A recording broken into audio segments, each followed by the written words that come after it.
Welcome to the Voice of America in Korean. Direct from Washington, the Voice of America, VOA.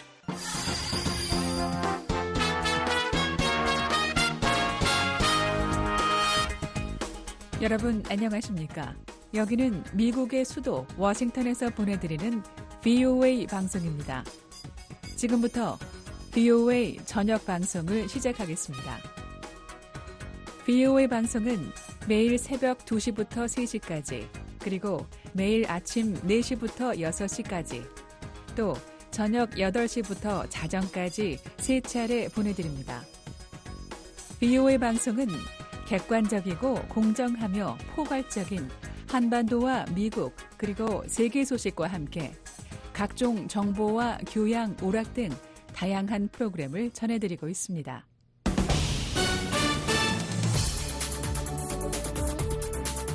VOA 세계뉴스입니다. 세르게이 쇼이구 러시아 국가안보회의 서기가 오늘 북한을 방문해 김정은 국무위원장을 만났다고 러시아 매체들이 보도했습니다. 러시아 국영 리아노버스티 통신은 이날 국가안보회의를 인용한 보도에서 두 국가 간 지속적이고 전략적인 대화의 일환으로 양국과 국제 문제 등 광범위한 의제들에 대해 북한 동료들과의 실질적인 의견 교환이 이루어졌다고 전했습니다. 통신은 쇼이구 서기와 김 위원장의 대화가 두터운 신뢰와 우호적인 분위기 속에 진행됐다고 덧붙였습니다. 쇼이구 서기와 김 위원장의 이번 면담은 지난 6월 평양에서 열린 블라디미르 푸틴 대통령과 김 위원장의 정상회담에서 합의된 사항을 이행하는 데 중요한 기여를 할 것이라고 통신은 설명했습니다. 푸틴 대통령은 당시 북한을 국빈 방문해 김 위원장과 상호 전략적 협력관계 강화를 약속했었습니다. 쇼이구 서기의 이번 방북은 우크라이나와 2년 넘게 전쟁 중인 러시아가 북한과의 군사 협력을 강화해온 가운데 이루어진 것입니다. 미국 등 서방국들은 북한이 러시아에 우크라이나에서 사용할 포탄 등 무기를 제공하고 있다고 밝혔지만 러시아와 북한은 이를 부인하고 있습니다. 블라디미르 푸틴 러시아 대통령은 서방국들이 우크라이나의 장거리 미사일 사용을 허용할 경우 러시아와의 직접적인 싸움에 직면하게 될 것이라고 밝혔습니다. 푸틴 대통령은 어제 언론 인터뷰에서 우크라이나의 러시아 공격을 위한 장거리 미사일 사용을 허용하는 것은 우크라이나의 기술적 한계 등을 감안할 때 공급국들을 전쟁에 직접 끌어들이게 될 것이라고 말했습니다. 그러면서 따라서 이는 우크라이나 정권이 이 무기들로 러시아를 공격하도록 허용할지가 아닌 북대서양조약기구 나토 국가들이 우크라이나와 러시아의 군사적 충돌에 직접 관여할지를 결정하는 문제라고 주장했습니다. 푸틴 대통령은 이 같은 상황이 펼쳐질 경우 전쟁의 본질은 크게 달라질 것이라면서 새로운 위협에 맞서 러시아는 어쩔 수 없이 적절한 결정을 내리게 될 것이라고 경고했습니다. 볼로디미르 젤렌스키 우크라이나 대통령은 그동안 미 육군 전술 미사일 체계 에이테크스와 영국제 스톰 섀도우 미사일 등으로 러시아 영토 깊숙한 곳을 타격할 수 있도록 해달라고 서방국들에 요청해왔습니다. 한편 루마니아 인근 흑해 해역에서 러시아군이 전략 폭격기를 동원해 우크라이나에서 이집트로 곡물을 운반하던 민간 선박에 미사일 공격을 가했다고 젤렌스키 대통령이 이날 밝혔습니다. 우크라이나 주재 미 대사는 이번 공격을 강력히 비난했으며 스테판 두자릭 유엔 대변인도 이 같은 공격은 국제법에 따라 금지되어 있는 만큼 중단돼야 한다고 말했습니다. 두자릭 대변인은 흑해를 통과하는 곡물 수출의 안정적인 보장은 국제 식량 안보에 중요하다고 말했습니다. 이에 대해 러시아는 별도의 언급을 하지 않았습니다. 러시아 정부가 오늘 자국 주재 영국 외교관 6명에 대해 간첩과 사보타주 혐의로 추방을 결정했습니다. 러시아 정부기관인 연방보안국은 이날 성명에서 이들 외교관들이 우크라이나와의 전쟁에서 러시아가 패배하도록 하는 임무를 띈 영국 외무부 부서 소속이라면서 관련 문서를 확보하고 있다고 주장했습니다. 그러면서 이 문서는 이들 6명이 첩보 수집과 국가전복 활동에 관여했다는 증거라면서 이 문서와 영국 정부가 취해온 수많은 비우호 조치에 대한 대응으로 러시아 외무부는 이들 6명에 대한 러시아 내 활동 자격을 취소했다고 밝혔습니다. 이와 관련해 러시아 국영방송은 이들이 러시아 크렘린궁의 비판적인 입장을 취하고 있는 독립언론, 인권단체 등과 접촉한 혐의를 받고 있다고 보도했습니다. 모스크바 주재 영국 대사관은 로이터 통신의 관련 논평에 즉각 응답하지 않았습니다. 중러 국방 고위 관리들은 오늘 미국 등 서방국들이 국제사회의 군사적 긴장을 고조시키고 있다고 주장했습니다.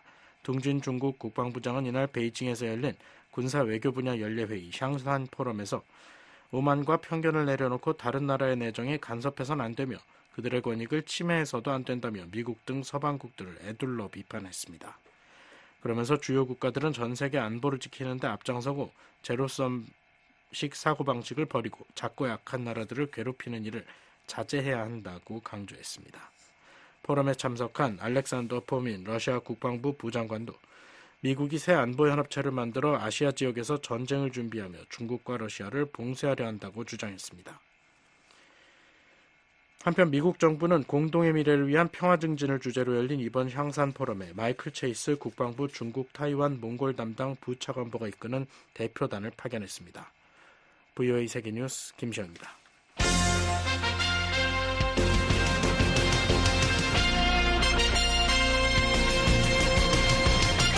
VOA News Today.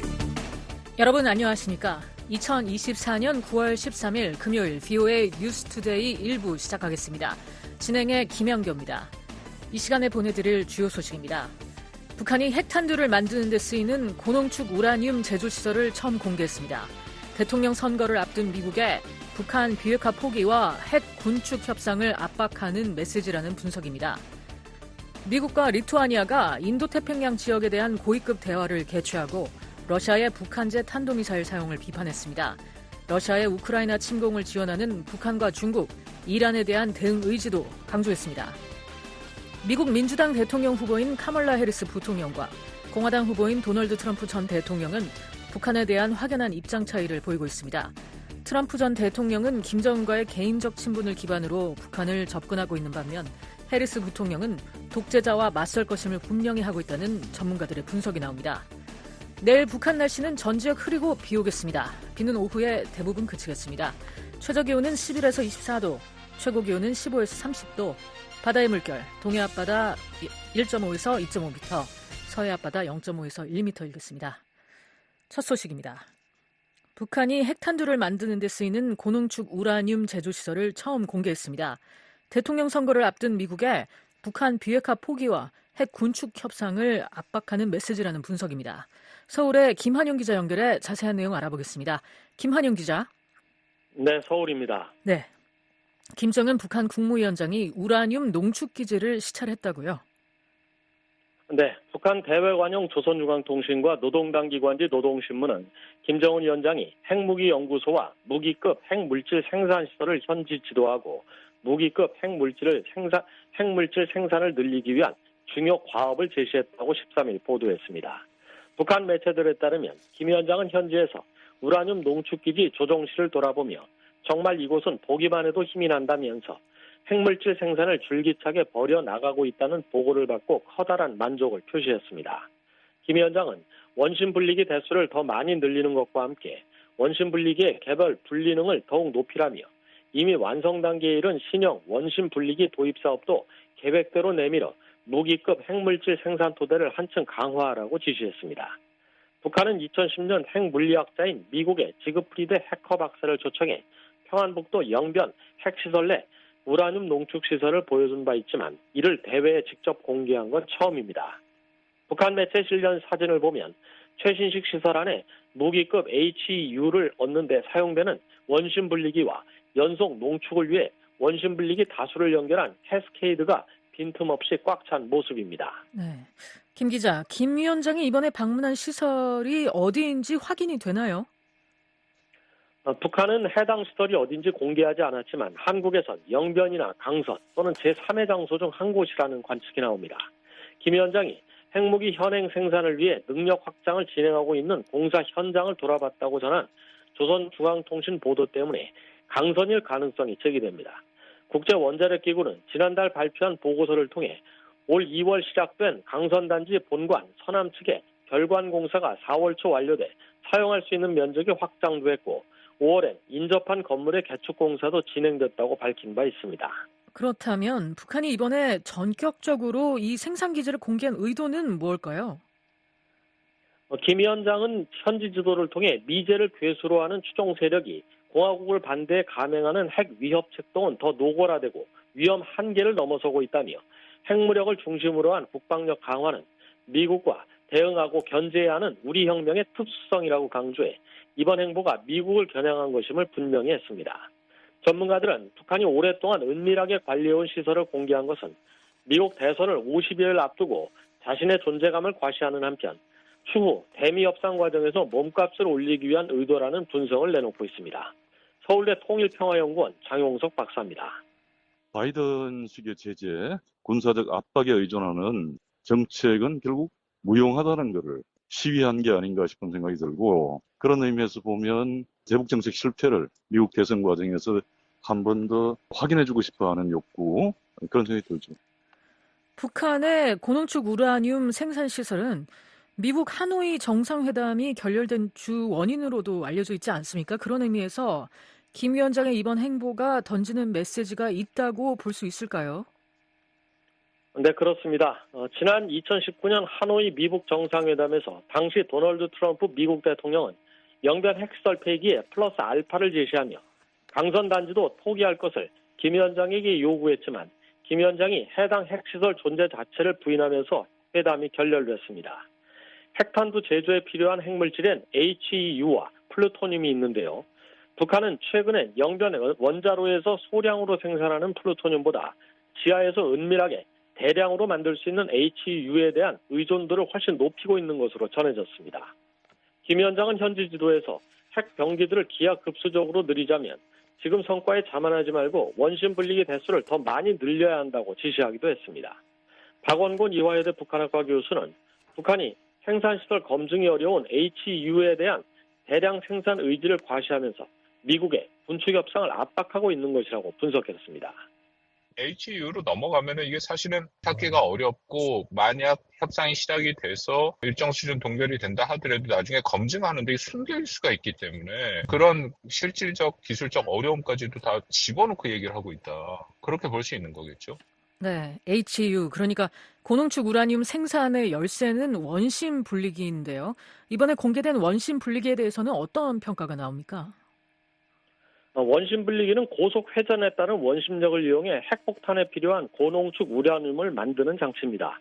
북한은 파키스탄 핵 개발을 주도한 압둘 카디르 칸 박사로부터 원심 분리기를 이용한 우라늄 농축 기술을 받아들여 HEU 프로그램을 진행해 왔는데요. 이번에 공개된 원심 분리기는 2m 높이였던 과거 파키스탄 원심 분리기 모델보다 줄어든 것으로 파악됐습니다. 한국 정부 산하 국책연구기관인 통일연구원 홍민 박사는 김 위원장이 이번 현지 지도에서 이미 완성 단계에 이른 새형의 원심 분리기 도입 사업을 언급한 것으로 미루어 더 많은 핵물질 생산을 위해 원심 분리기 대수를 늘릴 뿐만 아니라 효율이 좋은 새로운 원심 분리기를 자체 개발을 통해 도입할 것으로 예상했습니다. 김 기자, 한국 정부는 북한의 우라늄 농축 시설 공개에 어떤 반응을 보이고 있나요? 한국통일부는 13일 정부 입장 자료를 내고 북한의 불법적인 핵무기 개발은 다수의 유엔 안전보장이사회 결의에 명백한 위반이라며 북한의 우라늄 농축시설 공개가 한반도와 세계 평화에 심각한 위협이라고 강력 규탄했습니다. 구병삼 통일부 대변인입니다. 정부는 북한이 우라늄 농축시설을 공개하며 핵능력의 가속적 강화, 전술핵무기용 핵물질 생산을 운운한 데 대해 강력히 규탄합니다. 북한의 어떠한 핵위협이나 도발도 굳건한 한미동맹의 일체형 확장 억제 체제를 기반으로 한 우리 정부와 군의 압도적이고 강력한 대응에 직면하게 될 것임을 엄중히 경고합니다. 한국 대통령실은 북한의 우라늄 농축시설 공개 의도 등을 면밀히 파악하는 중이라며 북한 전반의 동향을 관찰하고 분석 중이라고 밝혔습니다. 대통령실은 북한의 7차 핵실험 가능성과 관련해선 핵실험 시기는 북한 지도부의 결심에 따라 달라질 수 있기 때문에 단정적으로 예단하는 것은 제한된다면서도 모든 가능성을 염두에 두고 미한 정보당국이 긴밀히 추적 중이라고 말했습니다. 김 기자, 그런데 김 위원장이 우라늄 농축 시설 외에도 다른 군사 분야 현지 지도를 했다고요? 그렇습니다. 조선중앙통신 등은 김 위원장이 신형 600mm 방사포차 성능 검증시험 현지 지도와 인민군 특수작전 무력 훈련기지 시찰 소식을 현장 사진과 함께 전했습니다. 한국 군 당국은 북한이 12일 아침 7시 10분께 평양 일대에서 동해상으로 초대형 방사포로 추정되는 탄도미사일을 수발 쐈다고 밝혔는데 방사포차 성능 검증 시험이었던 것으로 보입니다. 600mm 초대형 방사포는 북한이 핵탄두 탑재가 가능하도록 개발한 사실상의 탄도미사일입니다. 민간 연구기관인 아산정책연구원 양옥 박사는 발사 차량이 기존 것보다 커지고 이에 따라 발사관도 4연장에서 6연장으로 늘어났다며 기하급수적인 핵물질 생산과 함께 핵투발 수단의 능력 향상도 함께 과시하는 것이라고 말했습니다. KN-25와 같은 이런 차량, 그것도 미사일 발사관이 더 늘어나서 더 많이 공격할 수 있는 차량을 또 도입하고, 그 다음에 핵을 양산할 수 있는 능력이 있음을 보여주고, 이런 능력은 이제 수백 발 이상의 핵탄두로 나가는 그런 과정이다라고 하는 거를 얘기를 하는 겁니다. 네. 다른 소식도 좀 알아보죠. 세르게이 쇼이그 러시아 국가안보회의 서기가 평양을 방문해 김정은 위원장을 만났다고요? 네, 그렇습니다. 러시아 관영 매체 보도에 따르면 러시아 국가안보회의는 쇼이구 서기가 13일 북러 간 지속적인 전략적 대화의 하나로 평양을 방문해 김정은 위원장과 양자 그리고 국제 문제와 관련해 광범위한 의제를 논의했다고 설명했습니다. 쇼이구 서기의 이번 방북은 무기거래 등 북러 간 밀착이 가속하는 가운데 이루어진 것이어서 주목됩니다. 국가안보회의는 성명에서 쇼이구 서기와 김 위원장의 이번 만남이 지난 6월 블라디미르 푸틴 러시아 대통령의 북한 국빈 방문에서 이루어진 두 정상의 합의에 따라 매우 신뢰할 수 있고 우호적인 분위기였다고 밝혔습니다.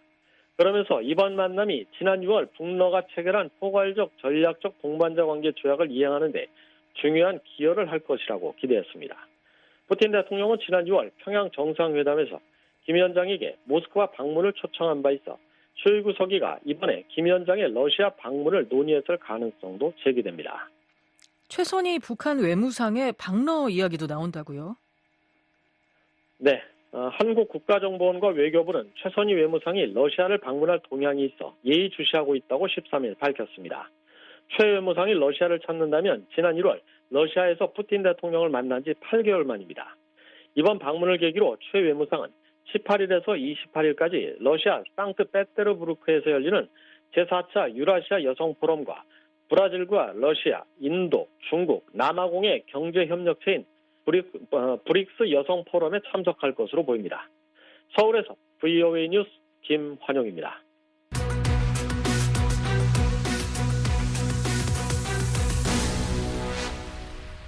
미국과 리투아니아가 인도태평양 지역에 대한 고위급 대화를 개최하고 러시아의 북한제 탄도미사일 사용을 비판했습니다.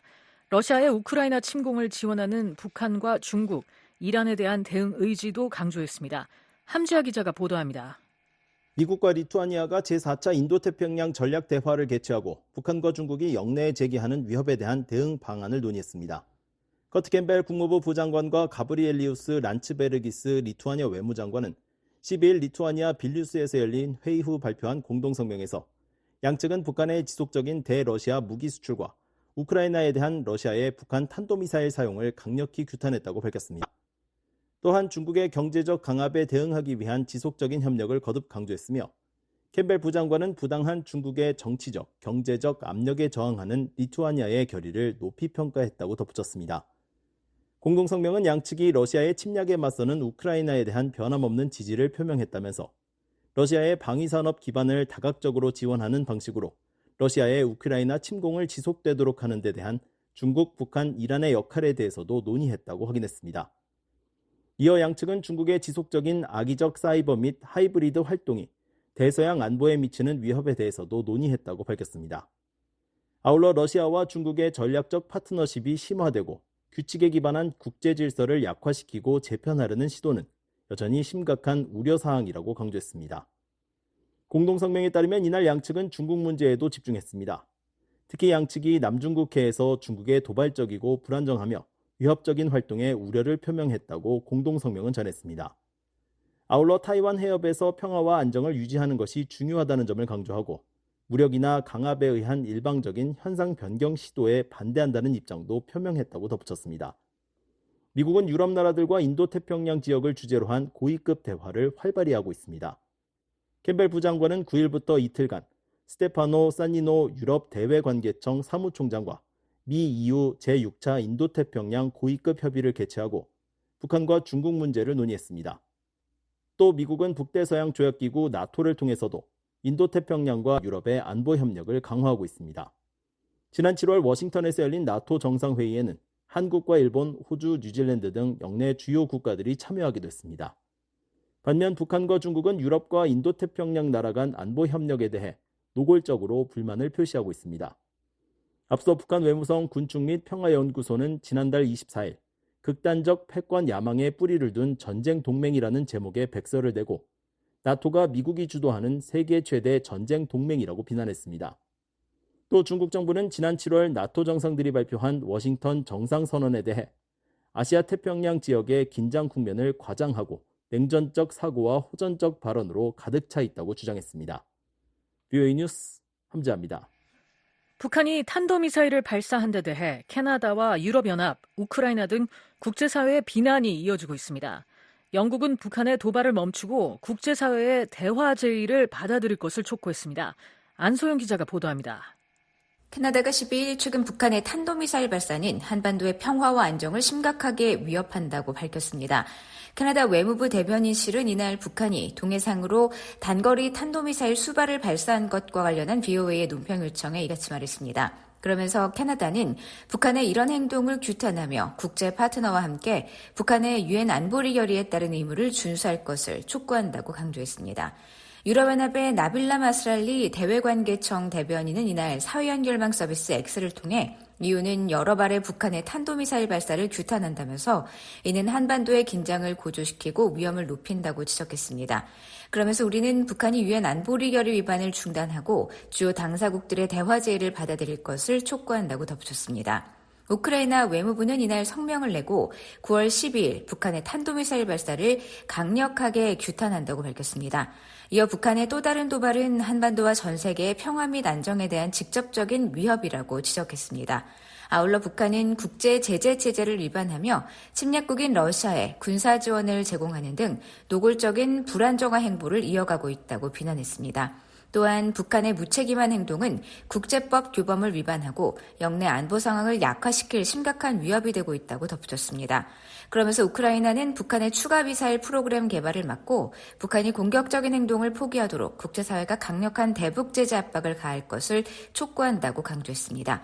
우크라이나 외무부는 특히 이달 뉴욕 유엔 본부에서 열리는 제79차 유엔 총회 기간 우크라이나는 아시아와 유럽에서의 북한의 파괴적인 행동에 대응하기 위해 국제사회가 북한의 억지 및 봉쇄 정책을 강화할 것을 요청할 것이라고 예고했습니다. 영국 외무부는 이날 발표한 성명에서 9월 12일 북한의 탄도미사일 발사는 다수의 유엔 안보리 결의를 위반하는 또 다른 사례라고 지적했습니다. 또한 불법적인 탄도미사일 발사는 한반도의 평화와 안보를 계속 불안정하게 만든다고 강조했습니다.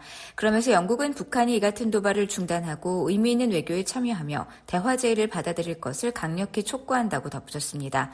앞서 한국합동참모본부는 12일 오전 7시 10분쯤 평양 일대에서 동해상으로 발사된 단거리 탄도미사일 수발을 포착했다고 밝혔습니다. 그러면서 미사일은 360여 킬로미터를 비행한 뒤 동해상에 탄착했다고 설명했습니다. 일본 방위성도 북한이 이날 약 4분간에 걸쳐 미사일을 쐈고 미사일 최고 고도는 약 100km 수준이었다고 관측했습니다. 북한의 이번 탄도미사일 발사는 지난 7월 이후 73일 만입니다. VOA 뉴스 안소영입니다. 미국 민주당 대통령 후보인 카멀라 해리스 부통령과 공화당 후보인 도널드 트럼프 전 대통령은 10일 밤 대선 토론에서 북한에 대한 확연한 입장 차이를 보였습니다. 그동안 트럼프 전 대통령은 김정은과의 개인적 친분을 과시해온 반면 해리스 부통령은 독재자와 맞설 것임을 분명히 해왔습니다. 이들이 어떤 대북 정책을 펼칠 전문가들의 견해를 안준호 기자가 들어봤습니다. 앤드류어 브루킹스 연구소 한국 속자는 11일 민주공화 양당 대선 후보의 대북 정책과 관련한 BOA의 질의에 카멀라 해리스 부통령은 처음엔 심지어 비핵화를 전제 조건으로 하지 않는 대화에 열려있는 바이든 정부의 실용적인 대북 접근법을 따를 것이라고 전망했습니다. 만약 북한이 도발을 계속하고 미국과의 대화를 거부하면 바이든 정부의 현 대북 정책과 유사한 노선을 계속할 수밖에 없을 것이라는 겁니다. 다만 북한과의 관계에서 진전이 거의 없었기 때문에 해리스는 북한과의 교착 상태를 타개하기 위해 바이든의 전략에서 벗어나 새로운 접근 방식을 시도할 수도 있다고 내다봤습니다. 여속자는 도널드 트럼프 전 대통령이 그동안 김정은과의 친분을 강조해왔고 자신을 거래의 전문가로 여긴다는 점을 고려하면 당선될 경우 김정은과 대화를 재개할 가능성이 높다고 분석했습니다. 다만 정상회담을 통해 어떤 성과를 얻을지 북한이 도발을 중단하고 핵 프로그램을 중단하거나 철회하는 대가로 트럼프 전 대통령이 김정은에게 무엇을 제안할지는 불분명하다고 말했습니다. 트럼프 전 대통령은 10일 밤 TV 대선 토론에서 지금 북한에서 무슨 일이 일어나고 있는지 한번 보라고 말했습니다. 또 지난 7월 위스콘신주 밀워키에서 열린 공화당 전당대회의 대선 후보 수락연설에서도 자신이 재선되면 북한과 잘 지낼 것이라고 말했습니다. But no, I got along with them and we stopped the missile launches from North Korea. Now North Korea is acting up again, but when we get back, I get along. 반면 해리스 부통령은 대선 토론에서 트럼프 전 대통령이 독재자 김정은과 러브레터를 주고받았다고 비판했습니다. 해리스 부통령은 지난달 시카고에서 열린 민주당 전당대회 대선 후보 수락연설에서도 나는 트럼프를 지지하는 김정은과 같은 독재자들에게는 친하게 굴지 않을 것이라며 그들은 트럼프가 아첨과 호의로 쉽게 조종될 수 있다는 것을 알기 때문에 그를 지지하는 것이라고 말했습니다. I will not cozy up to tyrants and dictators like Kim Jong-un who are rooting for Trump. 게리 세이무어 전 백악관 대량살상 무기 조정관은 이날 BOA와의 전화통화에서 해리스 부통령이 당선된다면 바이든 정부가 수립한 현재의 대북 정책을 거의 그대로 따를 것이라고 말했습니다. 협상의 문을 열어두고 북한과의 협상 재개를 제안하겠지만 북한의 변화가 없다면 한국, 일본과의 국방협력과 확장 억제력 강화에 중점을 둘 것이라는 설명입니다. I think if Harris is elected, I would expect her to pretty much follow the current policy.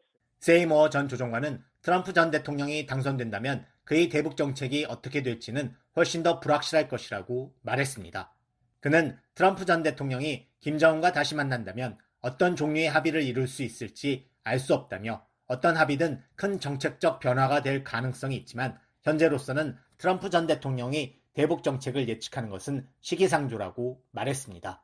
로버트 랩슨 전 주한미국 대사대리는 이날 BOA에 보낸 서면 답변에서 해리스 부통령이 당선된다면 바이든 정부 정책의 큰 윤곽은 그대로 이어갈 것이라며 트럼프 행정부의 향후 정책과 접근 방식에 대해서는 해답보다는 의문과 불확실성이 더 많다고 말했습니다. 조셉 디트라니 전 북핵 육자회담 미국 차석 대표는 이날 BOA와의 전화통화에서 트럼프 전 대통령이 당선되면 김정은과 접촉을 다시 시도할 것이라며 즉각적이고 검증 가능한 포괄적 비핵화보다는 신뢰를 쌓고 점진적으로 핵미사일 프로그램을 동결한 다음 비핵화로 나아가는 접근 방식을 취할 것이라고 전망했습니다. I think he'll take more of a gradual approach to build more trust with North Korea and specifically Kim Jong-un. 이어 해리스 부통령이 당선된다면 지난 3년 반 동안 북한을 무시한 것이 북한 비핵화를 위한 최선의 방법이 아니란 사실을 깨닫고 북한 문제에 다시 관여해 대북 제재와 인도적 지원, 관계 정상화 등을 포함한 다양한 문제에 대해 논의할 것이라고 내다봤습니다. 누가 당선되든 대북 정책에 큰 변화가 없을 것이란 전망도 있습니다. 시드니 사일러 전 미 국가정보위원회 북한 담당 국가정보 분석관은 BOA와의 전화통화에서 해리스 부통령이 당선된다면 바이든 정부의 대북 정책에서 큰 변화가 없을 것이고 트럼프 전 대통령이 당선되더라도 과거 하노이 회담의 단순한 재개는 없을 것이라고 전망했습니다. I would not expect a major change from the Biden team's policy if Vice President Harris were elected, and I don't expect a simple resumption. 두 후보는 10일 밤 토론에서 북한 비핵화를 언급하지 않았습니다. 일각에선 이것이 미국의 북한 비핵화 포기를 암시하는 것 아니냐는 우려를 제기했습니다. 미 국무부 대변인은 12일 BOA의 관련 질의에 미국과 한국은 한반도의 완전한 비핵화라는 공동의 목표를 계속 추구하고 있다며 우리는 한반도의 핵 위협을 줄이는 유일한 효과적인 방법은 핵무기 확산을 억제하는 것이라고 믿는다고 밝혔습니다. 데니얼 스나이더 스탠퍼드 대학 동아시아학 교수는 BOA와의 전화통화에서 외교정책 이슈는 미국 대선에서 그다지 큰 부분을 차지하지 않는다면서 두 후보가 북핵 문제를 언급하지 않은데 큰 의미를 둘 필요가 없다고 말했습니다.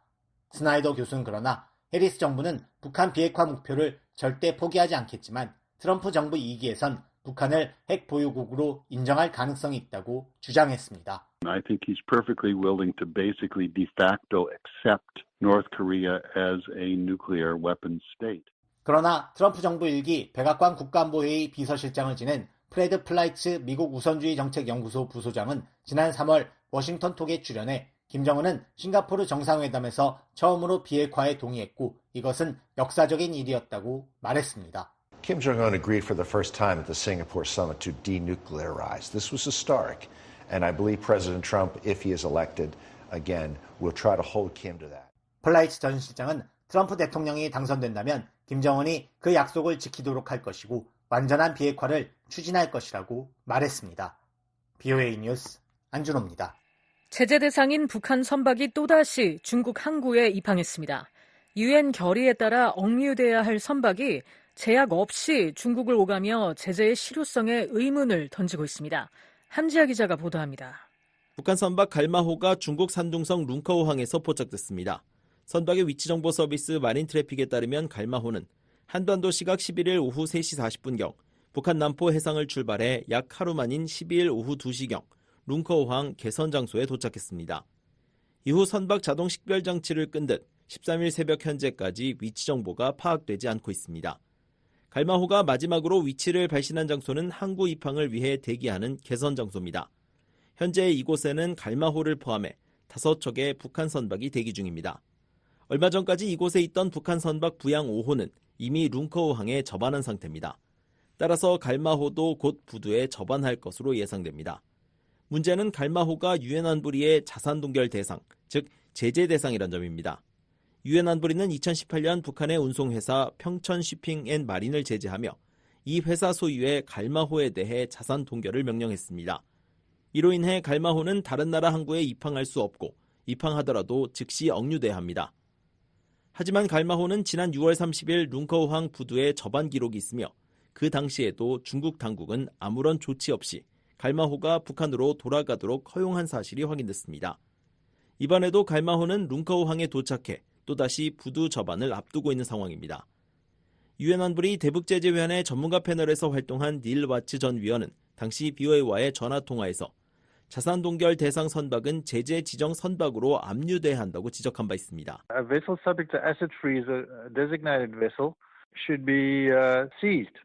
That's what asset freeze means. 특히 제재 선박에 대한 조치를 명시한 안보리 결의 2270호 12항을 언급하며 중국 정부의 가장 좋은 결정은 입항을 거부하는 것이지만 입항을 허용한 만큼 관할권 내에 있는 이 선박을 압류했어야 한다고 비판했습니다. 와츠 전 위원은 우리가 목격하고 있는 건 중국이 제재를 집행하지 않기로 했다는 점이라며 이는 2018년까지 안보리의 모든 나라가 만장일치로 합의한 제재라고 지적했습니다. 당시 주미 중국 대사관은 BOE의 질의에 구체적인 내용은 알지 못한다며 관련 기관에 문의하라고 답변한 바 있습니다. 12일에도 중국 대사관은 BOE의 동일한 질의에 대해 구체적인 내용을 파악하지 못하고 있다면서도 중국 정부는 원칙적으로 북한과 관련된 유엔 안보리 결의를 항상 완전하고 엄격하게 이행해왔다고 밝혔습니다. 현재 BOE는 미국 국무부와 유엔 주재 미국 대표부에도 같은 내용을 문의한 상태로 답변을 기다리고 있습니다. 북한 항구에서도 유엔 제재 선박의 수상한 움직임이 포착됐습니다. 12일 북한 청진항에서 또 다른 유엔 제재 선박인 태평산호가 위치 신호를 발신한 것입니다. 플래닛랩스의 위성사진에 따르면 태평산호로 확실시되는 선박이 청진항 부두에 접안해 있으며 석탄으로 보이는 화물을 선적하는 장면이 찍혔습니다. 유엔 제재 선박이 유엔의 금수품을 싣고 있는 것인데 이에 따라 또 다른 제재 위반 가능성이 제기됩니다. 지금은 활동을 중단한 안보리 대북제재위원회 전문가 패널은 지난해 공개한 보고서에서 청진항에서 선적된 북한 석탄이 중국 닝보 저우산 해역으로 향한 사례를 지적한 바 있습니다. 이번 선적도 유사한 제재 위반 사례가 될 수 있습니다. 유엔 안보리는 2017년 결의 2371호를 통해 북한의 석탄을 포함한 모든 광물 수출을 금지했습니다. BOE 뉴스 함지아입니다. 북한이 계속 러시아에 미사일을 공급하고 있으며 그중에는 올해 생산된 미사일도 포함돼 있다고 영국의 무기 감시단체가 밝혔습니다. 북한이 제재를 회피할 수 있는 강력한 부품 조달망을 갖췄다는 점을 보여준다는 분석입니다. 조은정 기자가 보도합니다. 영국의 분쟁군비연구소는 11일 러시아의 미사일 공격을 받은 우크라이나 현지에서 올해 생산된 북한산 탄도미사일 잔해를 확인했다고 밝혔습니다. 이 단체는 홈페이지 현장 보고서에서 현장 조사단이 지난 7월 30일, 8월 5일과 6일, 18일 우크라이나 북부 키이우주와 중부 폴타바주에서 북한산 탄도미사일 4기의 잔해를 수거했다고 설명했습니다. 이 중 하나에 2024년 생산된 것임을 나타내는 표시가 있었다는 것입니다. 8월 18일 공격에 사용된 미사일 잔해에서 현장 조사관들은 제트베인 액추에이터 2개를 발견했으며 모두 2024년에 생산된 미사일이라는 것을 나타내는 동일한 표시가 있었다고 밝혔습니다. 분쟁군비연구소는 113이라는 숫자가 북한의 연도 표기 방식에서 2024년을 가리키는 주체 113년을 나타내는 것으로 파악하고 있다고 밝혔습니다. 제트베인 액추에이터는 미사일 방향 제어, 구동과 관련된 부품입니다. 분쟁군비연구소는 이번에 수거한 미사일 잔해를 연초 발견한 북한산 미사일 잔해와 비교한 결과 KN-23 또는 KN-24 단거리 탄도미사일 아니면 개량형일 가능성이 높은 것으로 나타났다고 밝혔습니다. 이 단체는 최근 제조된 북한산 미사일이 우크라이나에서 계속 사용되고 있다는 것을 확인할 수 있었다고 밝혔습니다.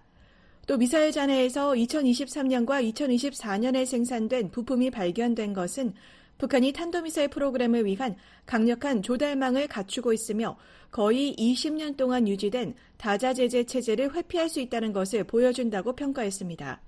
아울러 미사일 중 하나에서 2024년 생산 표시가 발견된 것은 생산된 뒤 우크라이나에서 사용되기까지 기간이 짧다는 것을 보여준다고 밝혔습니다. 분쟁군비연구소는 그러면서 앞으로도 우크라이나에서 북한산 탄도미사일 사용에 대한 추가 증거를 계속 기록할 것이라고 밝혔습니다. 이 연구소는 앞서 지난 2월 발표한 보고서에서 우크라이나 하르키우에서 올해 1월 2일 회수한 북한산 미사일 잔해의 290개 부품을 직접 조사한 결과 부품의 75%가 미국 회사가 설계, 판매한 것으로 나타났다고 밝힌 바 있습니다. VOA 뉴스 조은정입니다. 최선희 북한 외무상이 올해 유엔 총회에서 연설하지 않을 가능성이 커졌습니다. 갱신된 유엔 총회 일반 토의 연설자 명단에서 북한은 대사급 인사가 연설을 맡을 것으로 예고됐으며 한국은 장관급 인사를 내세우며 윤석열 대통령의 불참 가능성을 암시하고 있습니다. 함재하 기자가 보도합니다. 북한이 오는 24일 뉴욕 유엔 본부에서 시작되는 유엔 총회 일반 토의 기조 연설에 최선희 외무상 대신 김성 대사를 내세울 것으로 전망됩니다. 유엔 총회가 최근 갱신한 제79차 유엔 총회 일반 토의 잠정 연설 일정에 따르면 북한은 일반 토의 마지막 날인 30일 연설할 예정입니다. 북한의 연설자에는 CD라는 문구가 붙어 있습니다. 이는 외무상이 아닌 대사급 인사가 북한을 대표해 연단에 오른다는 뜻입니다. 앞서 BOE는 지난 7월 공개된 1차 연설 일정표를 토대로 북한이 대사급 인사를 예고했다고 보도했는데 이번에 갱신된 명단에서도 그 내용이 유지되고 있습니다. 일본 언론은 최선희 외무상이 연설자로 나설 가능성을 제기했으나 이번 일정표에 따르면 김성 대사가 북한을 대표해 연설할 가능성이 여전히 큽니다. 북한은 2014년과 2015년에는 리수용 외무상을, 2016년부터 2018년까지는 리용호 외무상을 뉴욕으로 파견했으나 2019년부터는 김성 대사가 꾸준히 유엔 총회 연단에 서왔습니다. 미국 국무부는 최선희 북한 외무상의 방미 가능성과 관련한 BOE의 질의에 미국은 여전히 외교에 전념하고 있고 북한과 전제 조건 없는 대화를 추구한다는 점을 매우 분명하게 밝혀왔다며 외교의 문이 여전히 열려 있음을 강조했습니다.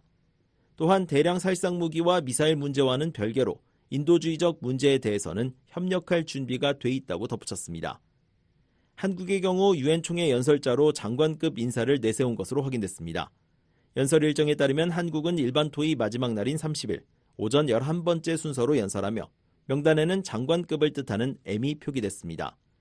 유엔 회원국들이 연설자를 교체하는 경우도 종종 있기 때문에 변동 가능성은 남아있지만 현재로선 윤석열 대통령이 올해 유엔 총회에 참석하지 않을 것으로 보입니다.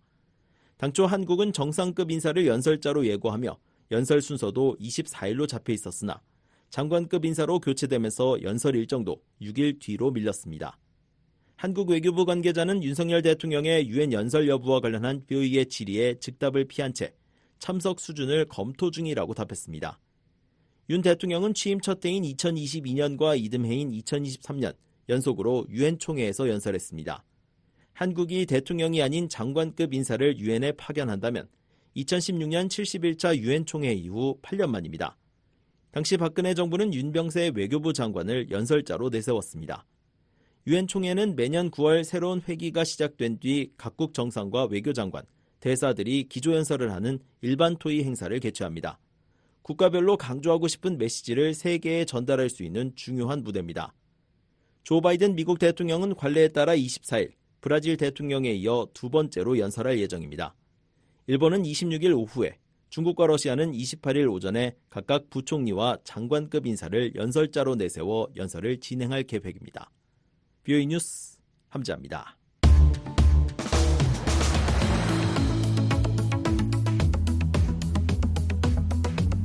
한국 내 주요 뉴스를 소개해드리는 한국은 지금입니다. 최원기 기자 나와 있습니다. 어서 오세요. 안녕하십니까? 네, 오늘은 어떤 소식이 있나요? 한국이 8년 만에 원자력 발전소를 건설한다는 소식 전해드리겠습니다. 이어서 한국에서 첫 월급을 받고 펑펑 울었던 탈북민 이야기도 전해드리겠습니다. 네, 먼저 한국이 새로 원자력 발전소를 짓는다는 소식부터 살펴볼까요? 네, 한국원자력안전위원회는 12일 회의를 열고 원자력 발전소인 신한울 3, 4호기 건설안을 허가했습니다. 이 결정에 따라 한국은 2016년 2월 원전 건설 허가 이후 8년 3개월 만에 새 원전을 짓게 됩니다. 원자력 발전소 건설이 허가된 게 8년 만이라고 했는데 왜 이렇게 건설 허가에 시간이 많이 걸린 건가요? 이번에 허가된 것이 경상북도 울진에 있는 신한울 원자력 발전소 3, 4호기인데요. 이 원전은 그동안 상당한 우여곡절을 겪었습니다. 원래 이 원전은 김대중 정부 시절인 2002년에 처음 건설 허가가 됐습니다. 당초 준공 시기는 2022년이었습니다. 그러나 문재인 정부가 탈원전 정책을 추진하면서 이 원전 건설 계획은 백지화됐는데요. 그러다 윤석열 정부가 들어서면서 정책이 바뀌면서 원전 건설이 다시 허가된 겁니다. 네. 그러니까 20년 동안 멈춰 있다가 이 원전 사업이 다시 추진된다는 건데 문재인 정부는 왜 탈원전을 추진했던 걸까요? 그것은 2011년 3월에 발생한 일본 후쿠시마 원전 폭발 사고가 영향을 미친 것으로 보입니다. 당시 일본에서 쓰나미, 즉 지진 해일이 일어나 후쿠시마 원자력 발전소에서 폭발 사고가 났습니다. 그 결과 일본이 큰 피해를 입었고 이를 계기로 한국에서도 시민단체를 중심으로 원전이 위험하다는 인식이 확산됐습니다. 그래서 문재인 대통령은 2012년 대선부터 원자력 발전 비율을 축소하는 탈원전 정책을 제시했고 그 결과 신한울 3, 4호기 건설 방안도 백지화된 것입니다. 네. 그렇다면 윤석열 대통령은 왜 전임 문재인 정부의 탈원전 정책을 폐기하고 원자력 발전소를 다시 지으려 하는 것이죠? 그것은 원자력이 한국에게 최선의 에너지 자원이기 때문입니다. 한국은 국토는 좁고 인구는 많고 자원은 부족하고 또 전력 등 에너지 수요는 상당히 큰 나라입니다. 따라서 한국은 경제적이고 친환경적인 깨끗한 에너지가 필요한데요. 이를 위해서는 원자력 발전이 최선이라는 겁니다. 예를 들어서 지금 세계 각국은 온실가스를 줄여야 하는 형편인데요.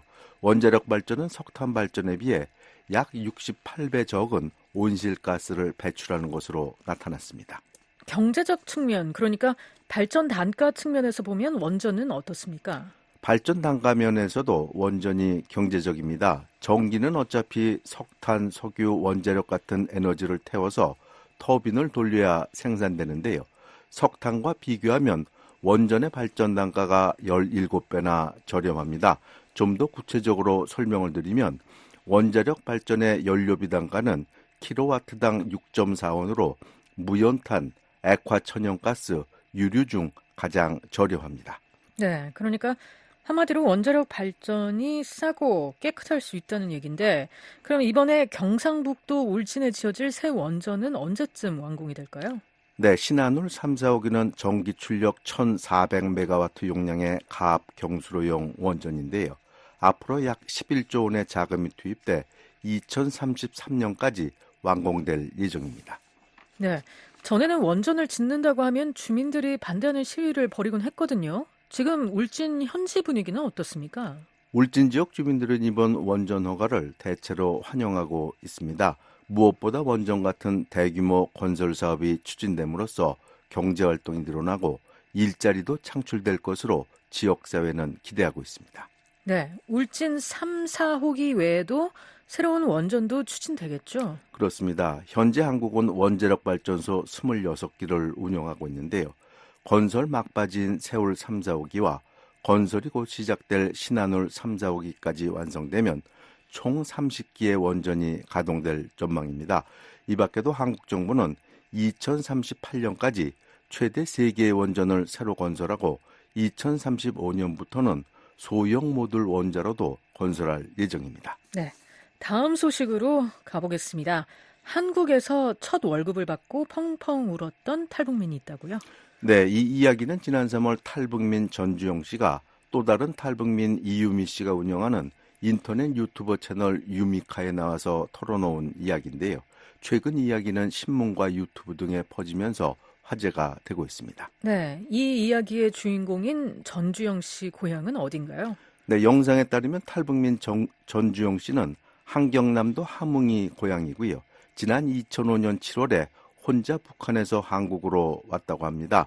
당시 전 씨는 한국에서 여러 가지 일을 하다가 안정적인 직장의 필요성을 느껴서 사회복지사 자격증을 따 요양원에서 일을 시작했다고 하는데요. 사회복지사는 노인, 장애인, 아동 등을 돕는 직업입니다. 네, 자격증을 따서 요양원에서 일을 시작하다가 그러다가 이제 첫 월급을 받은 것이군요. 그렇습니다. 전 씨는 요양원에서 일을 하다가 첫 월급으로 187만 원을 받았다고 하는데요. 지금 환율로 계산하면 1,400달러 정도 받은 셈입니다. 전 씨는 은행에서 받은 월급을 전부 찾아와서 돈을 앞에 놓고 펑펑 울었다고 하는데요. 그러면서 당시 북한에서 한 달 월급이 1달러인데 당시 환율로 계산하면 자신이 145년을 벌어야 187만 원을 벌 수 있는 큰 돈이라고 말했습니다. 네, 영상을 본 누리꾼들의 어떤 반응을 보였는지도 궁금한데요. 네, 한 누리꾼은 첫 월급 187만 원 이야기가 가슴을 울린다는 반응을 보였습니다. 또 다른 사람은 자유를 찾았으니 꼭 성공하시길 바란다고 말했고, 또 다른 사람은 늘 감사하는 마음을 갖고 살아야겠다는 등의 반응을 보였습니다. 네, 한국은 지금 최원기 기자였습니다.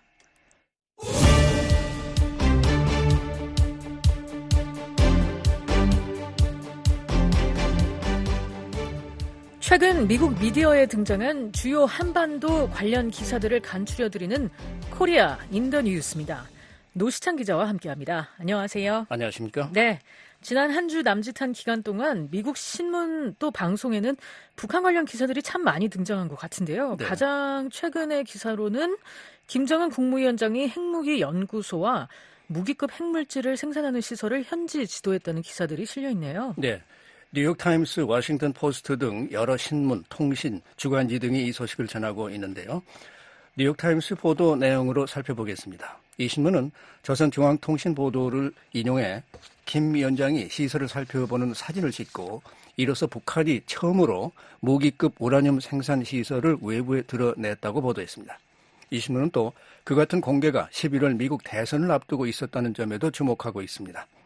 또 남북한의 긴장이 고조되고 미국의 바이든 정부가 대북 정책의 축을 중국, 러시아, 북한에 조율된 위협 가능성에 집중해온 이때에 북한의 이번 공개는 여러 나라와 정보기관들의 집중적인 주시를 받게 될 것이라고 내다봤습니다. 네. 그리고 주 초에는 김정은 북한 국무위원장이 북한 정권 수립 76년을 맞은 구구절 행사에서 핵무기수를 기하급수적으로 늘려가겠다 이렇게 선언한 소식이 많이 다뤄졌었죠. 네. 주로 어떤 내용이었는지 이번에는 워싱턴 포스트 기사로 살펴보겠습니다. 네. 이 신문은 김정은 국무위원장이 핵 군사력을 미국과 그 동맹 세력과의 전쟁에 완전 대비하도록 더욱 강화해 나가자고 강조했다고 보도했습니다. 이 신문은 김 위원장이 비슷한 주장을 여러 차례 해왔지만 가장 최근인 이번 연설은 11월 미국 대선을 앞두고 도발적인 무기 실험을 할 것이라는 전문가들의 분석이 나오고 있는 가운데 나온 것이라는 점에 주목하고 있습니다. 네. CNN 방송은 김 위원장이 북한은 미국이 주도하는 핵 군사 블록으로부터 심각한 위협을 받고 있다. 그러면서 언제든 이에 대응하기 위해 핵 능력과 준비태세를 갖춰야 한다 이렇게 강조했던 내용을 보도했습니다. 네, 이 기사는 또 김 위원장이 핵 역량과 이를 국가의 안전권을 보장하는 데 임의의 시각에 옳게 사용할 수 있는 태세가 더 철저하게 완비돼야 한다고 강조했다고 전했는데요. 그러니까 언제든 싸울 준비를 하고 있어야 한다는 점을 강조한 거죠. 네. 한편 워싱턴 포스트는 김정은 위원장이 적대 세력에 대비한 핵무력 강화를 다짐한 지 며칠도 안 돼서 또다시 단거리 탄도미사일 여러 발을 발사했다고 12일 서울발로 보도를 했죠. 네, 포스트는 북한이 12일 평양에서 동해상으로 360km를 날아가는 미사일을 발사했다는 한국 군 당국의 발표를 전하고 있습니다. 또 기시다 후미오 일본 총리가 동해상의 일본 선박과 항공 기동의 안전을 확실히 하라고 정부 관계자들에게 지시했다는 내용도 전했습니다. 포스트는 이번 발사가 한국에 있는 표적을 노리는 것이었다 이렇게 보도도 하고 있습니다. 그렇군요. 관련 기사로 시사 주간지 뉴스위크를 보면 북한이 지금까지 알려진 어떤 것보다 더 큰 핵무기인 것으로 보이는 사진을 공개했다고 전했는데요. 이는 한반도의 불안한 안보 상황에 대한 우려를 낳고 있다고 전했습니다. 네, 지난주 일요일 북한 관영 조선중앙통신은 김정일 국무위원장이 이름이 알려지지 않은 무기 생산 시설을 방문한 소식을 사진과 함께 전했는데요. 경애하는 김정은 동지께서 군수산업기업을 시찰하셨다 이런 설명을 달고 있다고 보도했습니다. 네. 그가 시찰한 대형 이동식 발사대는 지대공 또는 지대지 미사일용으로 보인다면서 이는 화성 18형과 비슷한 것으로 지금까지 공개된 어떤 발사대보다도 대형이라고 보도했습니다. 네. 이번에는 북한이 계속 러시아의 우크라이나 전쟁을 돕기 위한 무기를 제공하고 있다. 이런 소식이 보도되는 내용인데요. 뉴욕타임스가 북한이 러시아에 신형 단거리 미사일을 계속 공급하고 있다. 이렇게 전했죠. 네, 이 노스 코리아 미사일이 비처럼 내리고 있다. 이런 제목을 네. 달고 있는데요. 북한이 그 같은 무기를 개발하고 러시아가 이를 수입하는 건 불법으로 규정이 돼 있지만 거래는 계속되고 있다고 무기 전문 기관 발표를 인용했습니다. 뉴욕타임스는 영국의 본부를 둔 컨플릭트 아마먼트 리서치 조사관들이 우크라이나 당국이 수집한 4개의 화성 11형 미사일의 부품을 조사했다고 전했는데요. 이 전문가팀은 각 미사일의 제작 내용을 해독했는데 지난 8월 18일 발사된 화성 11호 미사일의 제작 연도는 올해로 나와 있습니다. 또 다른 3개 미사일 부품 제작 연도는 표시가 분명치 않지만 발사 시기가 지난 7월과 8월입니다. 또 올 1월 미국 백악관은 북한이 러시아에 미사일을 판매했다고 지적을 했지만 이후 추가 수출은 보도되지가 않았었다고 뉴욕타임스는 지적했습니다. 네. 그리고 북한이 쓰레기 풍선을 또다시 남쪽으로 대량 날려보냈다는 기사가 여러 군데에서 볼 수 있네요. 네, 미국 언론들은 10일자 보도에서 이를 많이 다루고 있는데요. 뉴욕타임스는 북한이 풍선을 날려도 한국인들은 이제 놀라지도 않는다 이렇게 보도했습니다. 지난 5일 동안 북한은 휴지와 플라스틱 병 등을 달아맨 수백 개의 풍선을 띄웠다고 전하고 그러나 위험물질은 발견되지 않았다는 한국 군 당국의 말도 전했습니다. 타임스는 한국 국민들이 이제는 가까운 곳에서 풍선을 봐도 일상생활에 전혀 동요되지 않고 있다고 전했습니다. 핵을 가진 적대국이 가까이 있는데도 그냥 무시하고 넘어간다는 것입니다. 좀 신기하다는 듯한 뉘앙스의 기사를 쓰고 있습니다. 네. 서울에 사는 어떤 사람은 오히려 짜증나는 건 한국 정부가 수도 없이 핸드폰에 보내는 경고 문자 메시지라고 말한다고 전하고 있습니다. 네. 한국 정부가 그 재난 관련 경고 문자를 좀 적극적으로 쓰긴 하죠. 네네. 네. 로스앤젤레스 타임스지도 북한이 최근 몇 주 동안 2,000개가 넘는 풍선을 날려보냈다며 여기에는 휴지, 헝겊, 담배 꽁초들이 담긴 자루가 매달려 있다고 전했는데요. 북한은 남한의 민간단체가 선전물이 담긴 풍선을 날려보낸 데 대한 보복이라면서 기이한 심리전을 계속하고 있다고 보도를 했죠. 네네. 자, 미국의 뉴스 전문 케이블 네트워크 CNN 방송 내용도 좀 소개를 해드리겠습니다. 네. 북한과 60마일밖에 떨어지지 않은 곳에 미국의 텍사스에서나 있을 법한 대형 군사 기지가 있다는 제목의 특집 기사입니다. 한국 평택에 있는 미군 기지 캠프 험프리를 찾아 그곳의 이모저모를 보여주는 장편 특집입니다. CNN의 마이클 발레리노 외신 기자는 텔레비전 보도에서 이렇게 전하고 있습니다. 아시아에서 가장 바쁘게 돌아가는 비행장이 있고 세계에서 가장 규모가 큰 미군 해외 기지가 있다. 북한과의 경계에서 불과 60마일 거리에 있는 캠프 험프리다. 이 기지에는 무려 4만 1,000명이 살고 있어서 어지간한 미국 도시보다 크다 이렇게 보도를 했습니다. 네, 그뿐만 아니라 분위기도 미국 도시와 똑같다. 여기에는 학교도 4개나 있고 물놀이공원, 농구장, 골프장, 극장도 있다고 보도를 했네요. 네, 패스트푸드인 피자헛, 버거킹, KKK 도넛집도 있다. 이곳 아이들은 한국의 문화도 배운다 이렇게 보도하고 있습니다. 네, CNN은 방송과는 별도로 인터넷판 기사에서 훨씬 장문의 기사를 여러 사진과 함께 싣고 있는데요. 어떤 내용인가요?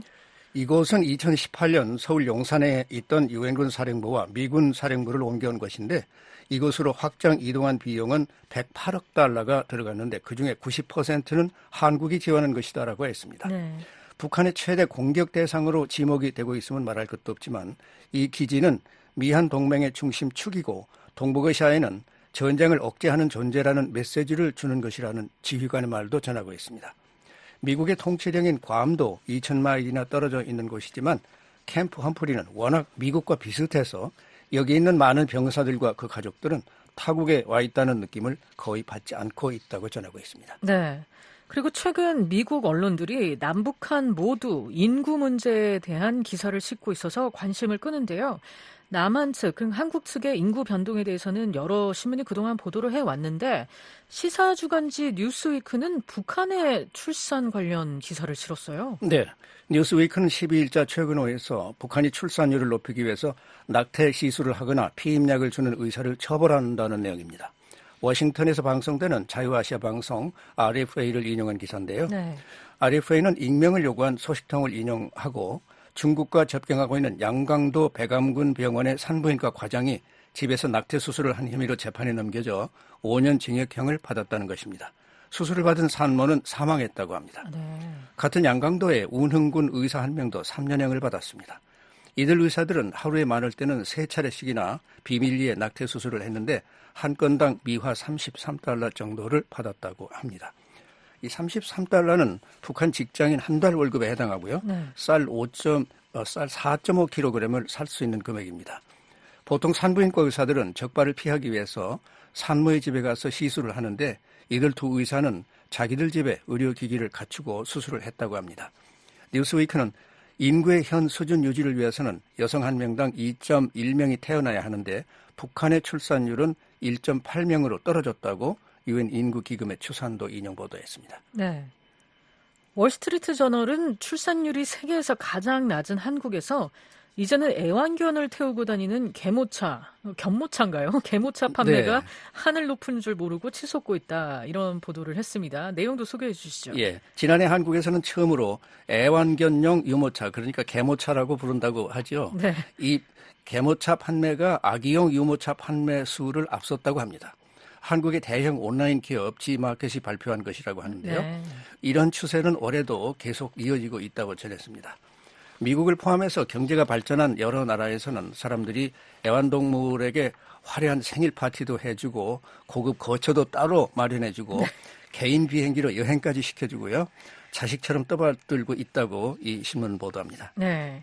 한국 사회에서는 이런 추세에 대한 비판도 있지만 윤석열 대통령 본인도 아이가 없고 최소 10마리의 애완견이 있어서 애완견 옹호자들에게 힘을 실어주고 있다고 했네요. 네, 이 신문은 아이 양육이 지나치게 경쟁적이고 비용이 많이 든다고 말하는 올해 32세 전문직 여성의 말로 오늘의 한국의 추세를 요약해주고 있는데요. 네.